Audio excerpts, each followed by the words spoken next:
All right, there we go. Sorry, technology. I was trying to use OBS to do something else last night, and it didn't work, and then it just kind of threw a wrench into everything. Welcome, everybody. Santa Paula signing off for now. All right, there we go. Sorry. No. All right.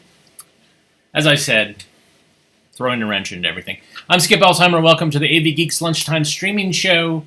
My calendar tells me that it is St. Patrick's Day, and I was woefully unprepared. I'm not wearing anything green. I don't have anything pulled about cabbage, corned beef, snakes, St. Patrick, Ireland, nothing. And the only thing that I could potentially show you would be, I think, a relatively offensive film about potato chips featuring leprechauns. So I don't know if I want to do that. Plus, I've already shown it. It's so good. Anyways, that last film was St. Paula in 1929. It was a silent film, and it was shot, paid for by the Chamber of Commerce. It was a way to show how great Santa Paula was. Maybe locate your business here. Maybe you should move here, etc. All right, so I've got lots of films lined up to show.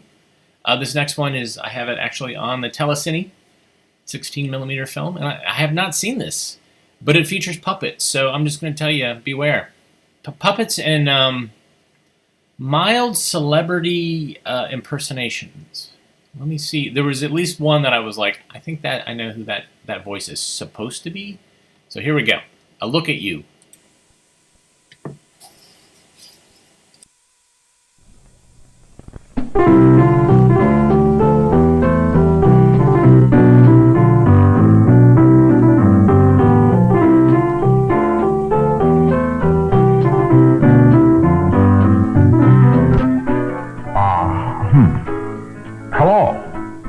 I'm Webster, and what I would like to talk about today is you. Ouch! Why don't you look where you're going, Orson? Can't you see anything? See? Yes, see. If you had used your eyes to see, you wouldn't go around bumping into everyone. What are eyes, Webster? I was just about to show the children when you bumped into me. See, Orson? These are eyes. Most people use their eyes to see where they're going. Eyes come in different colors. Some eyes are a blue color. Some eyes are a brown color. And some eyes are a green color. Eyes, please show us what you see.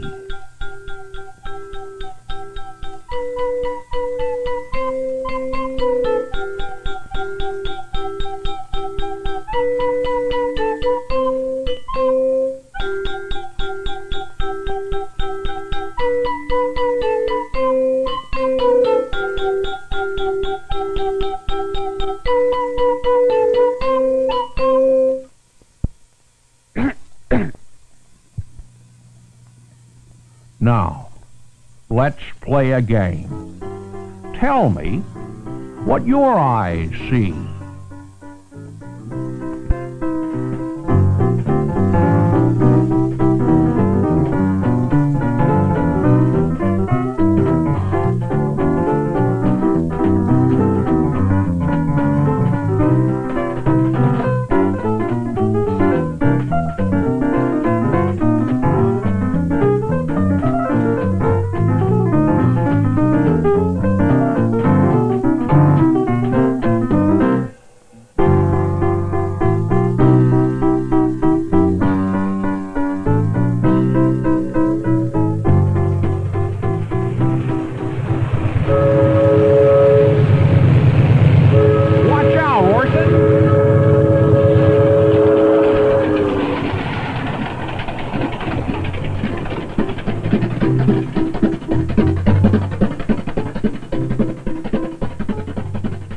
Wow! What was that?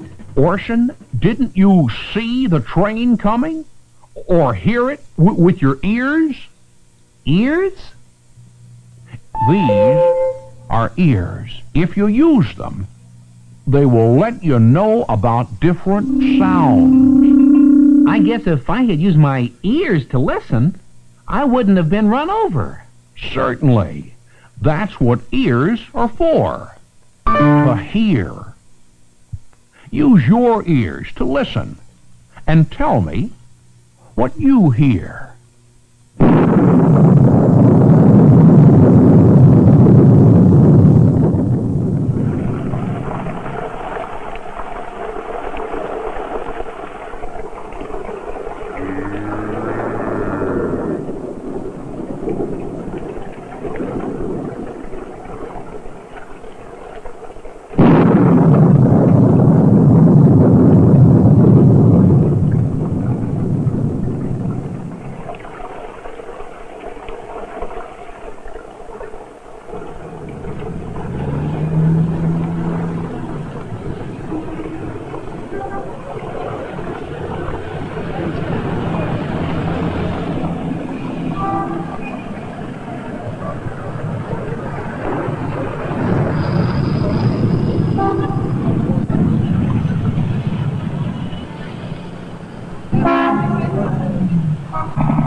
Orson, why didn't you leave?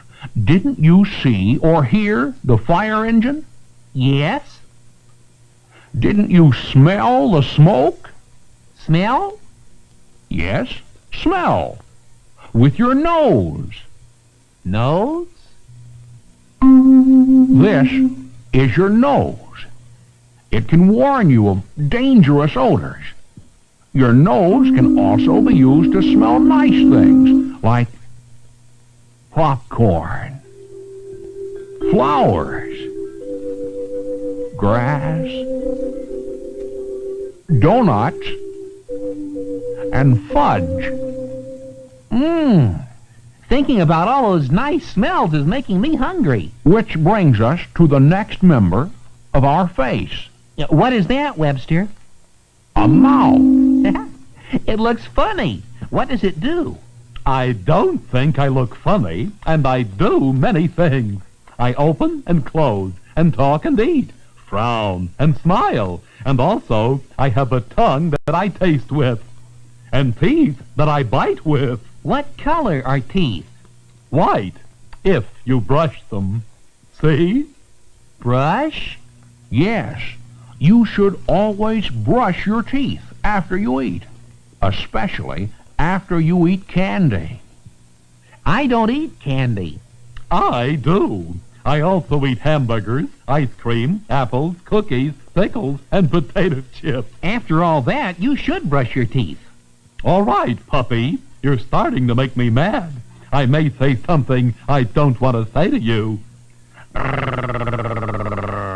Now, let's not argue. Excuse me. I think I will say goodbye. Goodbye, mouth. Orson, you must learn to get along with others. What's next? Now we come to an often unruly member of this group. What is that? That is hair. What does hair do? Sometimes hair stands up. Sometimes hair blows in the wind. But most of the time, hair just lays there. Like that? It's a strange color. Its color is red. Is all hair red? No. Sometimes it's a black color, or a yellow color, or a gray color, or many colors in between. In any color, it's a mess. As I said, hair is sometimes unruly and has to be brushed or combed. Hair, would you please straighten yourself up? Now that is much better. Now, let's everyone get together. Webster, haven't you forgotten one very important member? Eyes, ears, nose, hair, mouth, and teeth. Who did I forget? Use your senses, Webster. They can do nothing without me. I tell them what to do and when to do it. I'm their leader. Why can't we see you? Because I'm inside your head. I'm your brain. How could I forget you, Brain? Oh, I have a drawing here. See? The brain is there, inside your head. Thank you, Webster. Members, please organize yourselves into your proper places. I hate to say this, Brain, but we don't know where to go. Okay, mouth and teeth, you go there. And you are to eat, drink, talk, and brush. Eyes, go there. Your job is to see. Ears, go there. Your job is to listen. Nose, go there. Your job is to smell. Hair, there. And just stay combed. Now all of you work together and help each other. Thank you, Brain. Each of you has a brain, hair, eyes, ears, nose, mouth, and teeth. Use them to help you work and play. Now, let's play a game. As I point out each member of our group, you point to it with your hand and do what they do. Point to your hair. Now eyes, blink. Ears, listen. Nose, smell. Mouth, give us a smile and show your teeth. See? Isn't it fun to work together? Thank you. Let's go, Orson.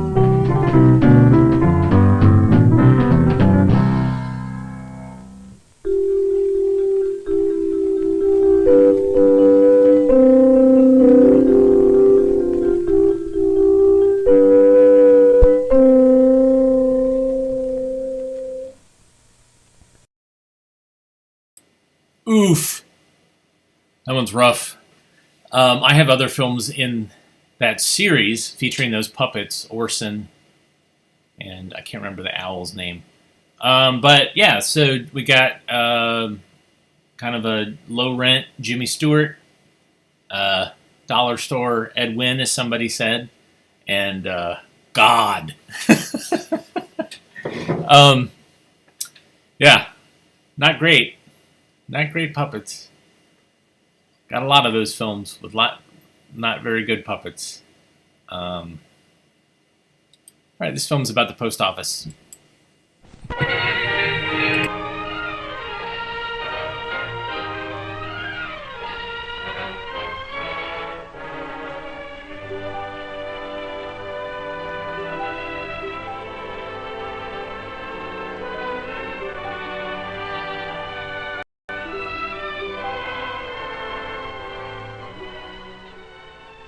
Next week is Mother's birthday, and Susan and Jimmy Bray are getting a present for her.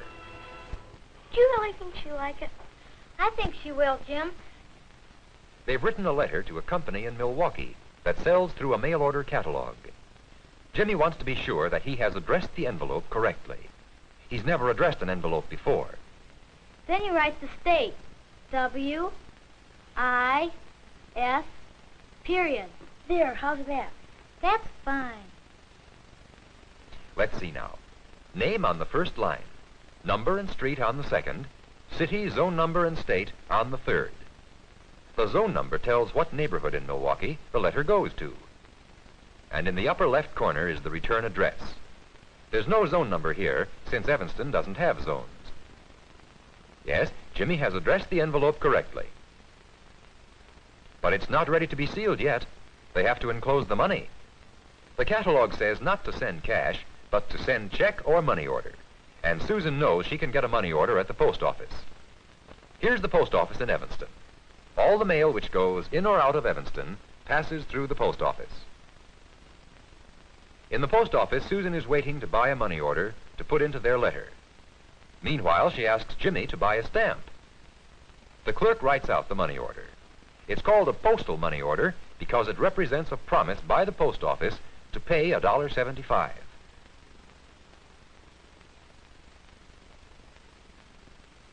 Meanwhile, Jimmy is buying a stamp for the letter.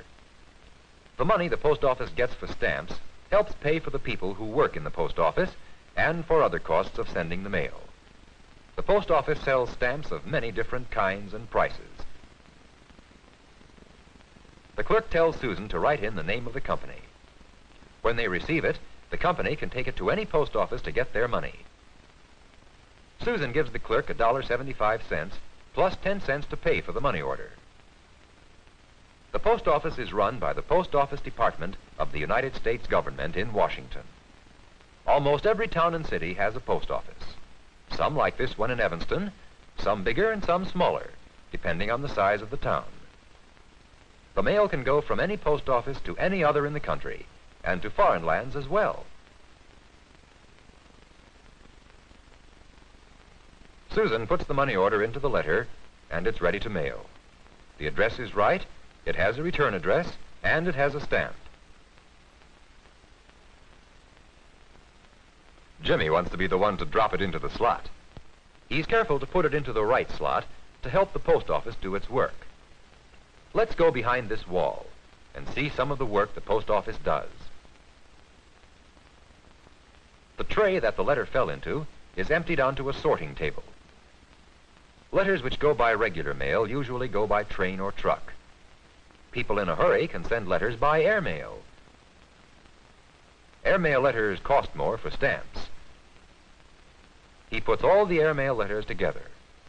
Special delivery letters must be clearly marked and carry a special stamp. The clerk puts all the special delivery letters together, too. They will be delivered as soon as they arrive. Now the letters are ready to be canceled. The post office has a machine that does this. The machine makes a mark on the stamp so that it can't be used again. But canceling does more than mark the stamp. In the circle is the name of the post office, the time the letter was canceled, and the date on which it was canceled. This is called a postmark. Some letters are canceled by hand because they're too thick to go through the canceling machine or because they're the wrong size. Now the letters go to these cases, where postal clerks sort them according to where they are to go and how they are to get there. Some letters go to places that are close by. Often these letters will be delivered by truck. Letters addressed to more distant places usually go by train. There's a special case for letters addressed to foreign countries. They cost more to mail than letters for this country. This case is only for letters that will go on train number 161 to Wisconsin. This clerk knows the name of every town where the train stops in the right order. Jimmy's and Susan's letter goes into a slot for letters addressed to Milwaukee. As each slot fills up, a clerk takes out the letters to tie them into a bundle. The post office has machines that quickly tie the bundles, faster than a man can do it. Then the bundles of letters are tossed into large bags called pouches. Each pouch will go to a different place. The bundle with Jimmy's and Susan's letter goes into the pouch for Milwaukee. Packages in the mail are called parcel post. They are sorted much like letters. The workers take them from this moving table and toss them into the right hampers. Then the packages in each hamper are sorted into different mail sacks.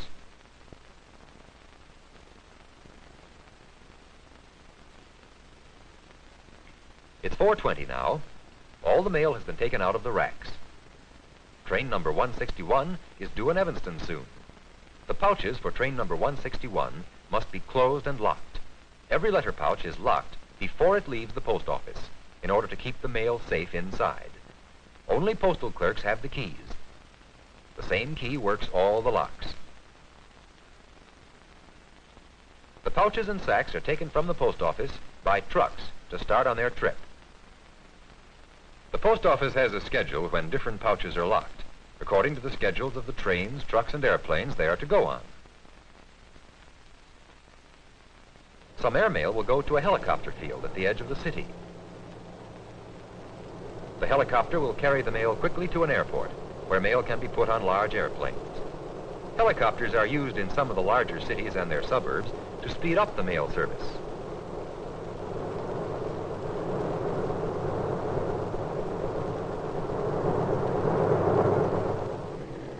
At the airport, airmail first goes to a special airmail post office. Here, the mail is arranged according to the schedules of the airplanes. Then, the pouches and sacks of mail are loaded into airplanes, which take them quickly to the cities they are bound for. Regular mail usually goes by train. Here is train number 161 pulling into the station. This train has a special car called a railway post office, which is really a post office on wheels. A post office truck has brought the pouches and sacks to the station. Jimmy's and Susan's letter is in one of these pouches.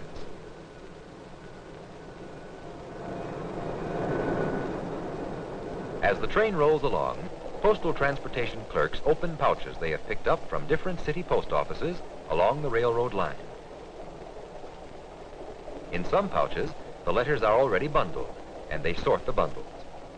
Here's the bundle with Jimmy's and Susan's letter in it.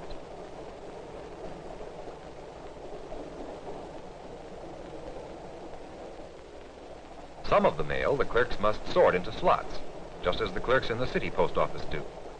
Every clerk carries a pistol to protect the mail, along with a key that opens the pouches. Stacked near the door are the pouches that are to be put off at the next station. And so, the postal transportation clerks keep working as the train rolls along. It's early in the morning, several days later. The mail carriers are coming to work at the Evanston post office. They must be ready to leave the post office by 8 o'clock to deliver the mail. They have a lot to do before then. They must sort the mail that has come in since yesterday. Each carrier arranges his letters in the order he will deliver them.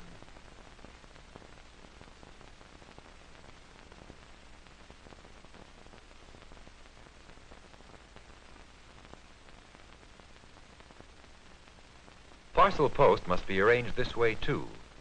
It is sorted on the same moving table. It will be delivered by truck. And here is the package addressed to Jimmy and Susan Bray. The birthday present has come at last. Mrs. Bray has no idea what's in it. She can hardly wait for Jimmy and Susan to come home from school. Oh, a card, too? Oh, happy birthday, Mother. You're the greatest. Oh, thanks. Okay, now let's turn it over like this. Here, see, I have the scissors. Got it here, and here. Come on now, help me. Let's get it out. Okay. Oh, a beautiful tray. What that's lovely. And that's how the post office helped Jimmy and Susan surprise their mother with a birthday present.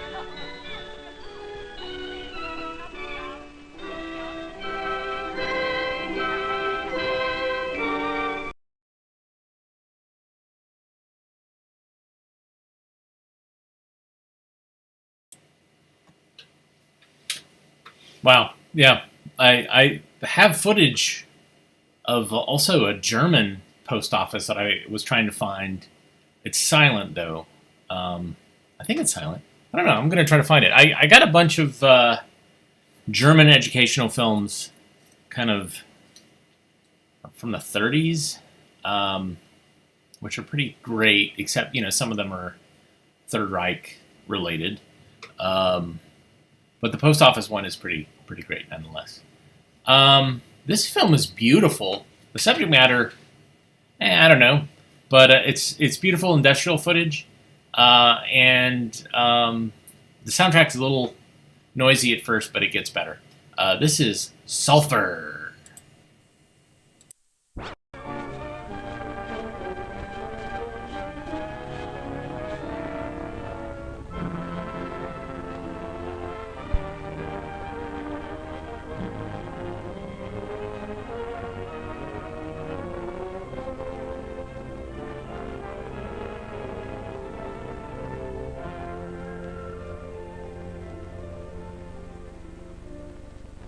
Liquid sunshine, for 4,000 years the servant of man. What is it? Whence does it come? This is the story of sulfur. Sulfur, yellow mineral without which there would be no automobiles, no airplanes, no newspapers, no motion pictures, no telephones. None of the new wonder drugs, self-drugs, so dramatically combating once fatal diseases. The United States produces over 80% of the world's output of crude sulfur. Most of it comes from great salt domes along the Gulf of Mexico, in Louisiana and Texas. From New Orleans to a point south of Houston and down toward Galveston is the great sulfur-producing area.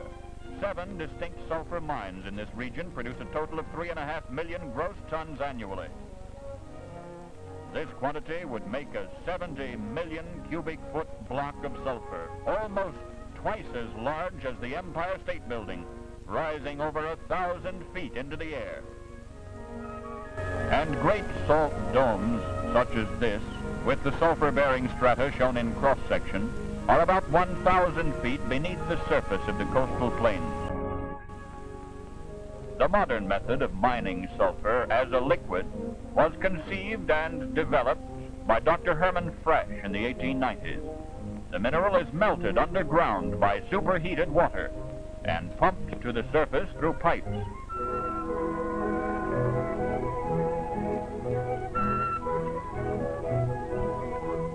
A well such as this is drilled by the most modern equipment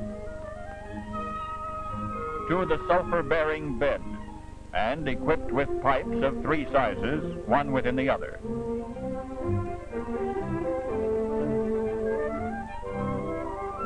Down through the large outer 6-inch pipe, superheated water, 300 to 330 degrees Fahrenheit, flows to melt the sulfur. The melted sulfur rises to the surface through the 3-inch middle pipe, driven upward by the compressed air, which is forced into the well through the small 1-inch pipe. For the fresh method of sulfur mining, then, the prime requisites are compressed air, fuel, and millions of gallons of water. Here on the shore of a peaceful stream stands a pump house, which collects the water necessary for mining sulfur. The water goes to this great reservoir, which covers nearly 300 acres and holds about 1 billion gallons of water. Through this outlet, river pumps discharge 40,000 gallons each minute into the reservoir. Then, through underground conduits, the water flows to the power plant. Huge water softeners are just outside the power plant. The water is conditioned in these to make it suitable for use in the steam boilers and heaters. The power plant itself houses the most modern equipment, furnishing electric energy for all operations. Through this mammoth switchboard, energy is distributed to the plant and out to the field several miles away.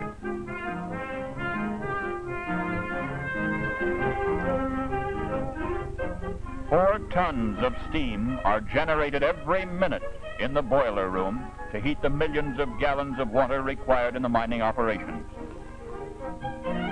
To avoid any possibility of a break in the hot water supply, the power plant is equipped to utilize oil fuel if the natural gas supply should be interrupted. After being softened and conditioned, the water flows into these heaters. They can deliver 9 million gallons of water at 330 degrees Fahrenheit every 24 hours. The superheated water flows directly to the field through this great pipe system. Under pressure from these 65 centrifugal pumps which provide a continuous supply of hot water. Without hot water, production would stop. Now let's see what happens to the water in the power plant. The water tube boiler generates steam at 100 pounds pressure. Some of this steam operates turbines that generate the electric power required in the plant itself. But most of the steam is used directly for heating the water. The heater is a large jet condenser which employs the latent heat of the steam to heat the water. Over 4 pounds of water are heated for every pound of steam generated. In these air is being compressed while the water is being softened and heated. Each day, these machines compress over 1.5 million cubic feet of air to a pressure of 500 pounds per square inch. Then, superheated water, compressed air, and steam are forced through this intricate pipeline system to the sulfur well some miles away. When the superheated water and the compressed air reach the mine, the superheated water flows down into the well,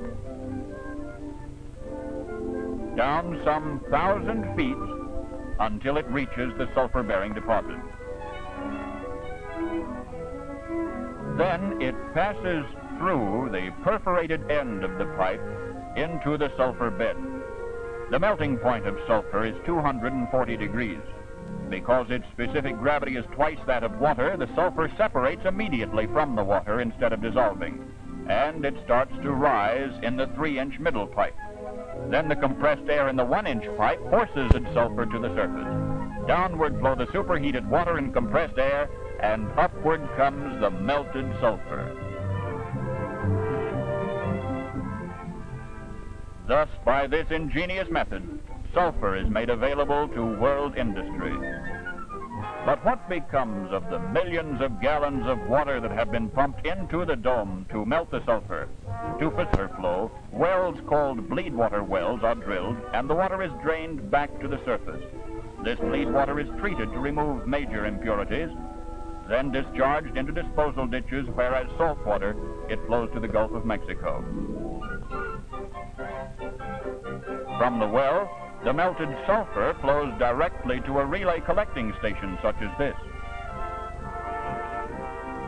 And every day, from 5,000 to 7,000 tons of this yellow mineral flow into great sumps.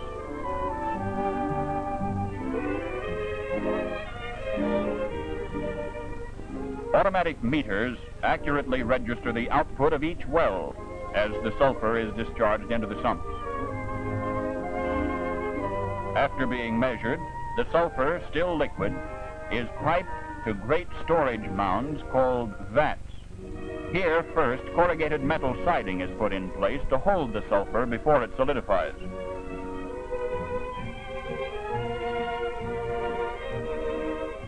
Then the liquid sulfur is distributed evenly in 1/8-inch layers, each layer being allowed to cool before the next is sprayed into place.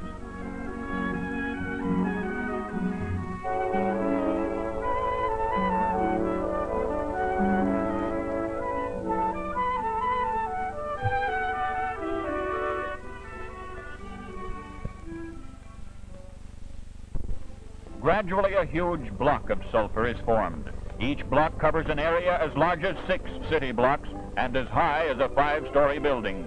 Yes, large enough for 3 football fields with space between them. Dynamite is necessary to break up the immense sulfur block once it has solidified. Rotary rigs drill holes for the charges. The dynamite is lowered into the holes.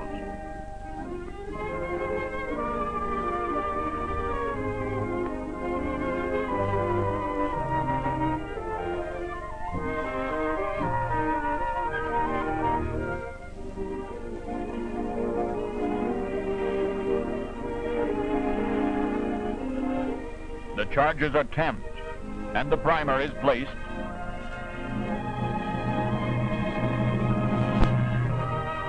And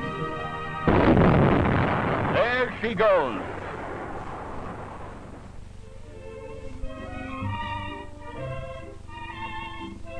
After the blast, a bulldozer levels the surface. To facilitate loading the gondola cars, the tracks are moved as close as possible to the vat. Then a track-moving machine brings the tracks right up to the loading face of the vat.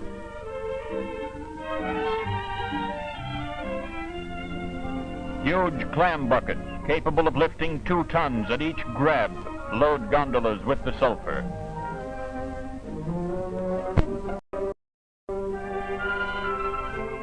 Then on to the scale house, where each gondola is weighed on under-track scales.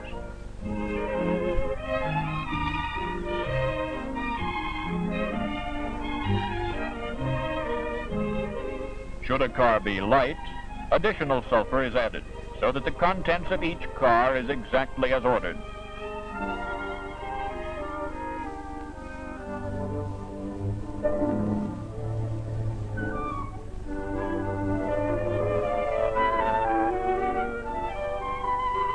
Great trainloads of sulfur leave the mine.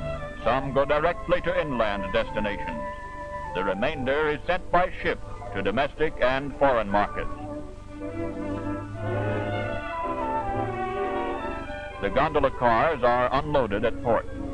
Some are dumped into bins which hold 35,000 tons. These are kept loaded for emergency. Part of the mineral goes into giant hoppers, then to a continuous conveyor belt which carries 600 tons per hour. The sulfur is weighed twice on the belt in the weigh house seen in the background. After being weighed, the sulfur is poured through great outs directly of waiting ships, which will transport it throughout the world. From the United States to the world at large. Sulfur, 3,500,000 gross tons produced each year.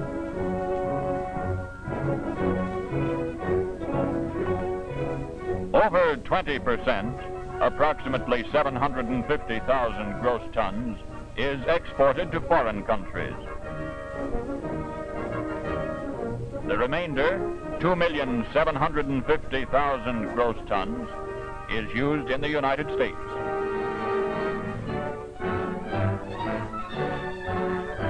Most of this is burned to make sulfuric acid, but the remainder supplies non-acid uses.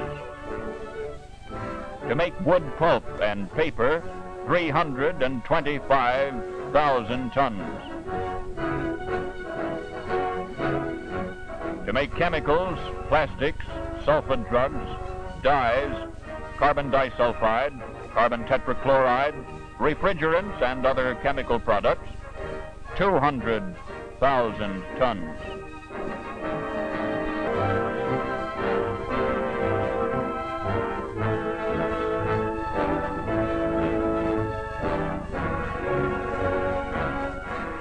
To vulcanize automobile tires, garden hose, the 1,001 rubber articles of everyday use, 50,000 tons.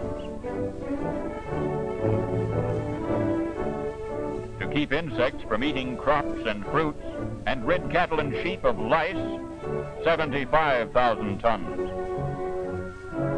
The non-acid uses of sulfur are then wood pulp and paper, 325,000 tons.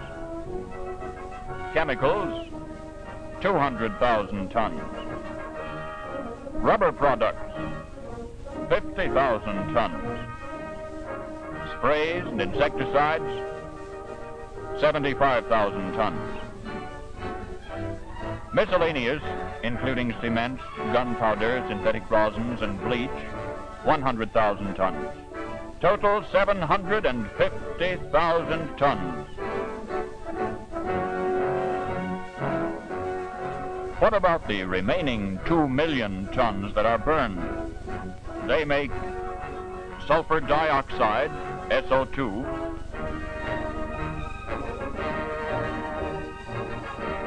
sulfur trioxide, SO3, sulfuric acid, H2SO4, Sulfuric acid, the workhorse of industry. 30% of all sulfuric acid goes into the manufacture of fertilizers.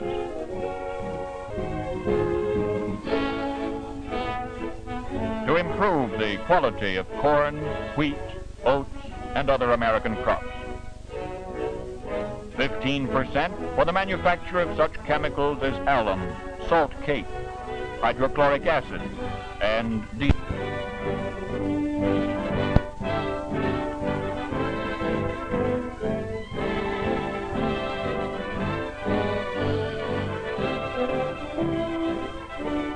%13 for lubricating oils and gasoline.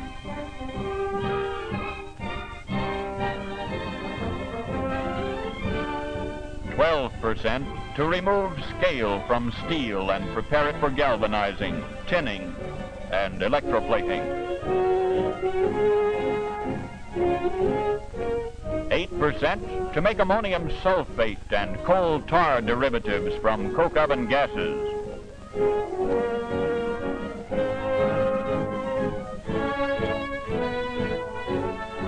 Another 8% for rayon and other synthetic textiles.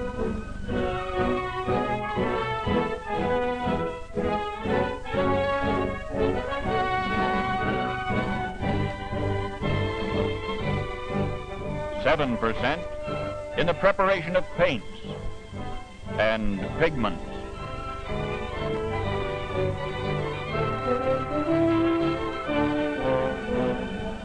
The remaining 7% in glycerin, pharmaceuticals, safety glass, storage batteries, woolen clothing, photographic films, synthetic rubber, shoes, water purification, alcohol, sugar, soap, and glue.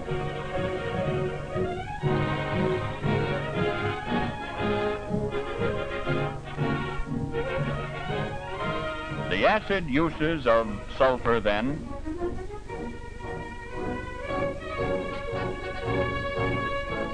fertilizers, 30%. Chemicals, 15%. Oil refining, 13%. Metallurgical, 12%. Coal products, 8%. Rayon and other textiles, 8%. Paints and pigments, 7%.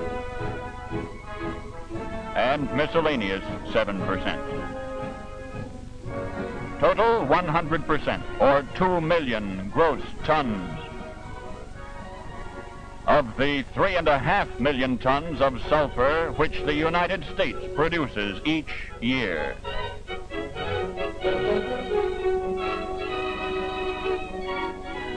Yes, this saffron mineral vital to life and living. This is the story of sulfur.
You couldn't hear anything that I said. I'm sorry.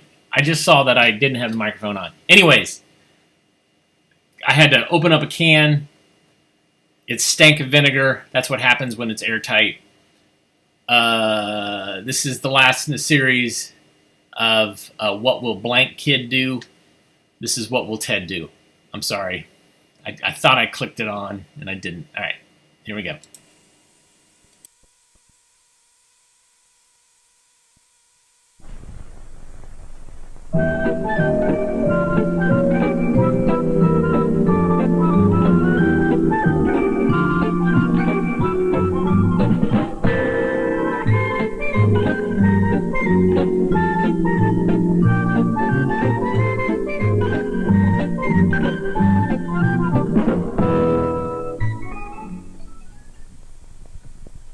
What do you think of it, huh? It's neat, and I thought this one was best. Well, I looked all over downtown for it today, I'll tell you. Is it a fishing boat? It's a sailing boat, made in France. See, everything on it works. Everything. Does it really sail? Sure it does. Look, give this a try, right here. It works. You bet it works, Ted. Now look, try this. Right here. Try anything you want to, because everything works on that. Hey, why don't you take this, maybe a couple of your others to school? Yeah. It's time they all saw it. Yeah, and I was just talking about it yesterday. Jim, the class really has enjoyed the story that you wrote, and I want to compliment you on it. It's one of the best ones that's been written this year, and you certainly deserve the E you got on it. It was well planned, and you came to a good point at the end. Where did you get it? That's also beautiful. Oh, it's beautiful. Oh, neat. Oh, how pretty. I love these. They're just so beautiful. So realistic. There's a little bow right in there. Oh, neat. How pretty. Where'd you get them, Jim? Jim, where'd you get that? How much do they cost? Jim, how much do they cost? Do you think they cost like a buck? I don't know. Look at that. Oh, I've never seen it. Look at the outline. It's got long tails and it's a great color. I like that little one. I like green best. I like the red one. Yeah, it's pretty too. Well, I'll tell you, you talk to your teacher. It's about time those kids saw your collection. These are wonderful. It took me a long time, I'll tell you that. Well, this is a good lesson for all of us. How many times has Ted told us about these things that he's done at home, and we really haven't even believed him? Just lovely, Ted. How did you make it, Dale? Well, this ship... Boys and girls, may I have your attention? It's getting late now. It's time for us to go back to our seats. Let's take our seats quietly, and then we'll ask Ted to stand up and tell us more about how he made this boat.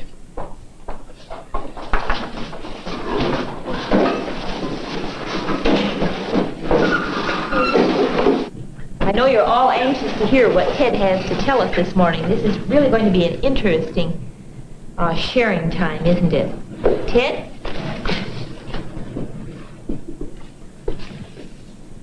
Just relax, Ted. Don't be nervous. Put your shoulders back. Stand up nice and straight and speak out in your nice, loudest, clearest voice now. We want to know all about this boat that you brought to school. All about how you made it, where you got the materials.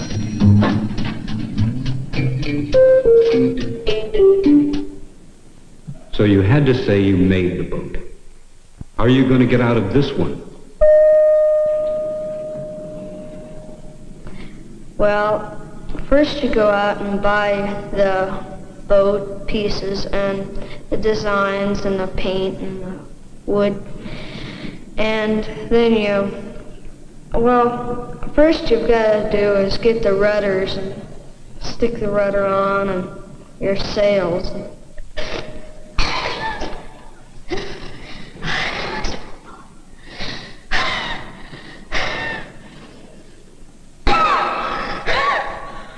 I'm sorry, Mrs. Mandock, I lied. I didn't really make the boats, I bought them. What are you going to do? Better decide quickly. Everybody is waiting.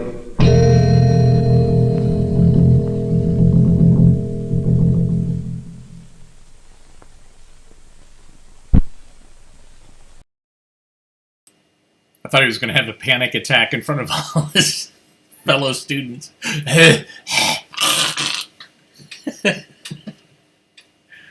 Oh my gosh. What a great... I'm sorry that I don't have more in that series. I love little ethical dilemmas that kids face. Many of them do resonate with me being a kid and making poor decisions and then having to figure out what to do next. It's a bit of therapy, it feels like. Anyways, thanks everybody for tuning in today. I should say I did a little bit of math. And by math, I mean I actually look back at my calendar, and we've been doing this for more than a year. The 15th, 2020, is when we did our first lunchtime streaming show.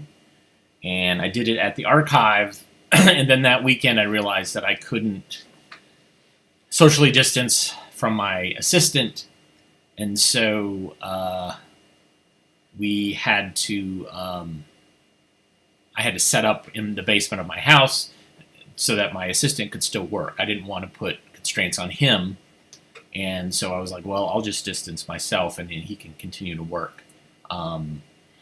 And so it's been a hell of a year, and I appreciate you guys being there. And I also appreciate Nate for buying me some coffee. Thank you so much. He used this link right here, www.buymeacoffee.com/avgeeks. Also, hitting like and subscribe is another way to say thank you and to say, yes, we're interested in what you're wanting to do. And go into avgeeks.com. There's more stuff up there that we've been digitizing over the last 10 years. I'm going to get a shot next week, I think, because they finally opened it up to my group. And so I'm going to get vaccinated and eventually make my way back to the archive. But I still want to continue doing this. Daily, I don't know, but we'll give it a shot. We'll see how life, what demands life has on me post-vaccine. But I do very much appreciate your eyeballs and your attention, your comments, and your bearing with me when I don't unmute the microphone and all the technical problems that we've had, because we have had a slew of technical problems. All the copyright violations that you've watched and enjoyed along with me. All those things. So thank you so much. Very much love your attention and your kind thoughts. Please rewind and love each other, including yourself. Very important. And I'll be back tomorrow. How about that? Unless weather decides it has other plans for us. But I think the weather's supposed to hit us after the show. So everybody have a good rest of your day, and I will talk to you tomorrow. Take care.